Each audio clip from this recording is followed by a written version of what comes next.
वारकरी संप्रदायांमध्ये अतिशय मानाचा असा आदिशक्ती संत मुक्ताबाई यांच्या पालखी सोहळ्याचे आज जालना जिल्ह्यात आगमन झाले। खानदेश, विदर्भ, मराठवाडा असा 6 जिल्ह्यांचा या पालखी सोहळ्याचा प्रवास आहे। महाराष्ट्रातील जे मानाचे पालखी सोहळे आहेत यामध्ये स्त्री संत म्हणून आदिशक्ती मुक्ताबाई यांच्या पालखी सोहळ्याचा मोठा मान आहे। महिलांची पालखी म्हणून या पालखीकडे पाहिले जाते। दरवर्षीप्रमाणे यावर्षीही महिला भाविकांची संख्या मोठ्या प्रमाणात असल्याचे पाहावयास मिळत आहे। 7 वर्षे वयापासून 70 वर्षे वयांचे भाविक भक्तांचा पालखीमध्ये सहभाग आहे। साधारणतः 1500 पेक्षा अधिक भाविक भक्त असलेल्या या पालखीचा 29 दिवसांचा प्रवास आहे।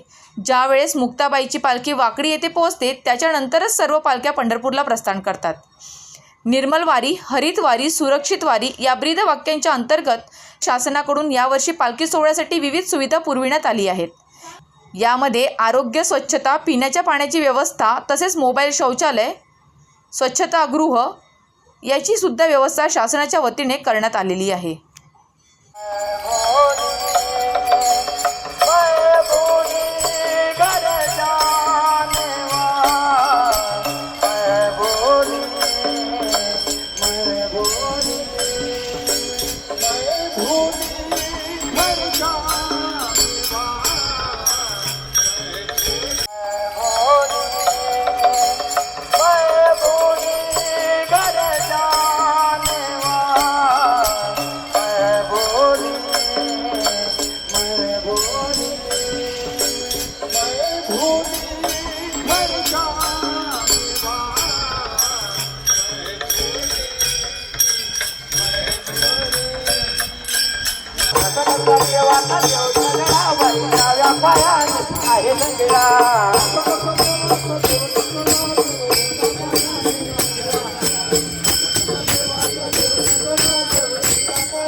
तापी तीर्थ ते भीमा तीराप आई साहेबांचा पालखी सोहळा निघालेला आहे। 315 वर्षाची परंपरा आहे। अगदी बऱ्याच वर्षापासून आम्ही आई साहेबांसोबत चालतोय। या वर्षी बरेच काही तरुण मंडळी आज पालखी सोहळ्यामध्ये सामील झाले। त्याच्यामध्ये बऱ्याच काही पालखी सोहळे आहेत, बऱ्याच काही दिंड्या याच्यामध्ये सामील झाले आणि अनेक तरुण मंडळी याच्यामध्ये आले। मी इकडनं सुद्धा म्हणजे मुक्ताईनगर ते श्री क्षेत्र पंढरपूरपर्यंत आणि श्री क्षेत्र पंढरपूर ते मुक्ताईनगरपर्यंत एकूण दोन्हीकडून पायीवारी करत असतो। या सोहळ्यामध्ये गुरुवारी हरणेबाबा पालखी सोहळा प्रमुख आहेत। त्यांच्या मार्गदर्शनाखाली त्यांच्या प्रेमास्तव सगळे तरुण मंडळी भजनाचा आनंद घेत गात जागा प्रेम मागा विठ्ठला भजन करत संत श्रेष्ठ आदिशक्ती मुक्ताबाईंच्या सोबत श्री क्षेत्र पांडुरंगाच्या दर्शनाकरता सर्व तरुण मंडळी या ठिकाणी या पांडुरंगाच्या दर्शनाकरता जात आहे। वारी कोणासोबत केली पाहिजे तर संतांसोबत केली पाहिजे। का त्यांचे संगती गेले भक्तीने देखील भीमा तीर। संतांच्या संगतीमध्ये वारी केली की त्यांच्या साधनेमध्ये आपली साधना समाविष्ट होते। म्हणून मोठ्याच्या संगतीमध्ये वारी केली पाहिजे आणि त्याच न्यायाने मुक्तपणे मुक्त, श्रेष्ठपणे श्रेष्ठ, सर्वत्र वरिष्ठ आदिशक्ती अशा मोठ्यांच्या संगतीमध्ये वारी करण्याचं सद्भाग्य आम्हाला प्राप्त झालं। ही आमच्या जीवनातली खरोखर भाग्याची गोष्ट आहे। काय नाव तुमचं? माझं नाव लखन पाटील, मुक्ताईनगर। होय होय वारकरी पाहे पाहे रे पंढरी, आदिशक्ती श्री संत तापी तीर ते भीमा तीर असा आमचा प्रवास आहे। आम्ही 14 तारखेला निघालेलो आहे आणि 19 दिवसांचा हा प्रवास आहे। आमच्या वारीमध्ये 29 दिवसाचा प्रवास आहे। आमच्या वारीमध्ये 1200 महिला आहेत आणि लहान मुली पण आमच्या वारीमध्ये चालत आहे। 7 वर्षाच्या मुलींपासून तर 70 वर्षाच्या महिलापर्यंत या वारीत सगळेजण आनंद घेतात। तुम्ही आम्ही खेळीमेळी गदारोळी आनंद।